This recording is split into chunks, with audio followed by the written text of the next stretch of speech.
Kalinga Party List. Ito ang party list ng mga mahihirap. Got the pavement glistening, touchdown. I fall into your arms, right where I belong. You're everlasting. Upang isulong ang paglilingkod para sa ating mga kababayan, ito ang ilang mga programa at plataforma na inihain namin sa inyo noon. Bad when I need to stay. I'll be chasing every breeze that blows my way. I'll be building my kingdom just to watch it fade away. It's true, that's me without you. That's me without you. 2010 to 2013.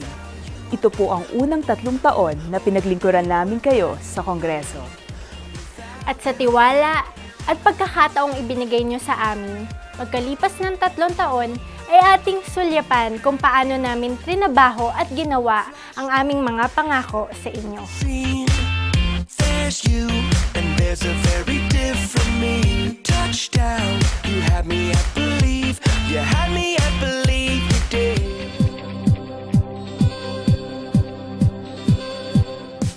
Sa pamamagitan ng Kalinga Scholarship Program, ay may mga mahihirap, subalit marurunong na mag-aaral ang nabigyan ng pagkakataong makatungtong sa kolehiyo at makapag-aral ng 4-year of vocational courses.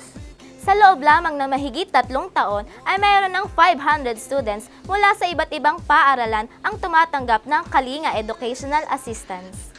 Mahigit 35 classroom na ang naipatayo sa mga piling paaralan mula sa Region 1, Region 4, Region 6, at Region 11. Ang lahat ng mga ito ay para sa maginhawa at komportableng pag-aaral ng mga estudyante.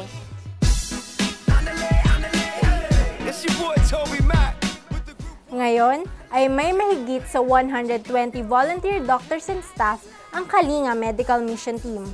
Ang mga ito ay walang tigil sa paglibot sa buong bansa upang maghatid ng kompleto at organisadong paglilingkod.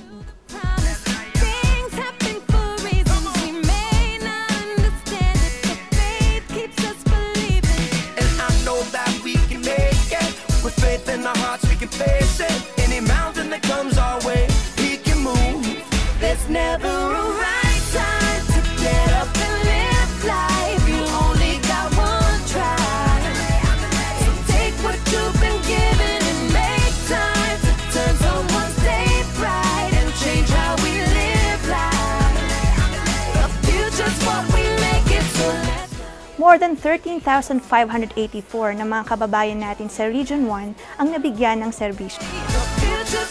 Samantala, sa Region 2 with 3,832 recipients at 7,441 naman ang naabot sa Region 3. Ang Region 4A and B ang may pinakamaraming natulungan na umaabot ng mahigit sa 27,142 beneficiaries. 11,822 recipients naman sa Region 6. 6,309 beneficiaries para sa Region 11 at 4,080 sa Region 12. At sa mga probinsya ng Davao, Sarangani, at General Santos City, ay may mahigit din sa 100 nating kababayang may kapansanan ang maswerteng nabigyan ng wheelchair. Sa Cordillera Administrative Region ay nakapagpagamot ng 2,338 patients sa isinagawang medical mission sa Tabuk, Kalinga Province. At ang National Capital Region naman ay umabot sa 12,278 beneficiaries sa 6 na medical mission na isinagawa.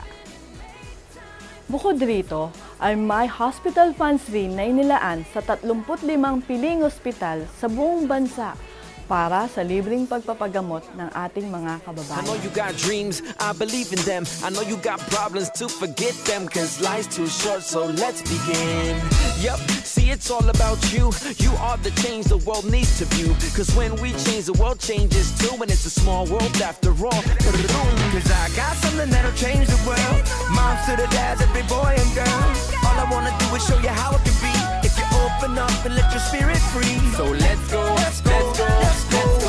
Let's go, let's go, let's go, let's go, let's go, let's go. Don't be mad. Time to get up and live life. You only got one At 12 sa mga ito ay inilaan sa mga kilalang hospital dito sa Metro Manila.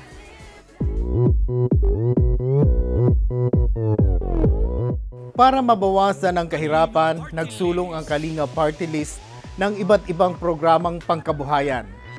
At sa loob lamang ng 3 taon ay may mahigit 10,000 sambahayan ang natulungang magkaroon ng karagdagang kita.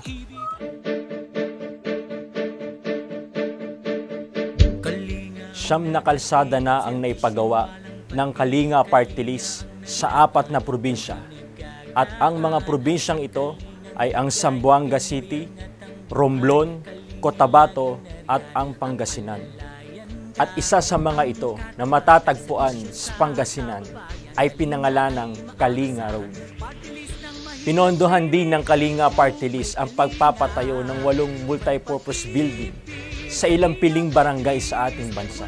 Iboto kung may kalinga, may pag-ibig, Kalinga Party List. Sa panahon ng kalamidad at sakuna, ay hindi rin nagpahuli ang Kalinga Party List. Bilang pagdamay sa ating mga kababayang biktima ng kalamidad, ay bumuo ang Kalinga ng mga volunteers upang magsagawa ng relief operations, water distribution, at disaster response. Noong Bagyong Pepeng ay may 2,000 pamilya tayong dinamayan sa Bulacan. Sa Operation Sendong naman, sa Cagayan de Oro at sa Iligan ay may 5,000 pamilya tayong natulungan.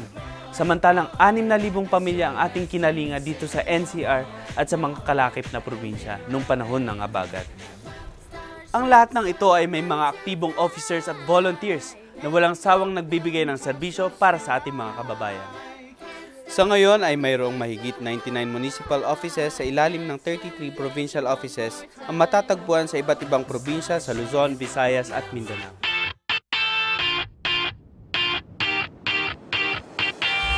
Raindrops rolling off my brim. Street lights got the pavement glistening. Touchdown, I fall into your arms. Right where Si Congresswoman Abigail Faye-Ferriol ang pinakabatang miyembro ng 15th Congress. Pero sa kanyang 3 taon ng panunungkulan ay iba't ibang parangal na ang kanyang natanggap, bunga ng kanyang pagsisikap. 3 taong may pusong pagkalinga at paglilingkod para sa mga nangangailangan. Nagpapasalamat po kami sa inyong pagtitiwala. Kayo po ang aming inspirasyon upang ibalik sa inyo ang paglilingkod na dapat sa inyo. Sapagkat ang inyo pong pagginhawa ay mahalaga sa amin at ang pag-unlad ng bayan, yan po ang hangad namin. Tulungan niyo po kaming maipagpatuloy ang aming nasimulan. Tulungan niyo po kaming maabot at mabigyan pa ng kalinga ang marami nating kababayang kapos at nangangailangan. Sapagkat kung may kalinga, may pag-ibig sa kapwa. Step into the scene. There's you and there's a very different me. Touchdown.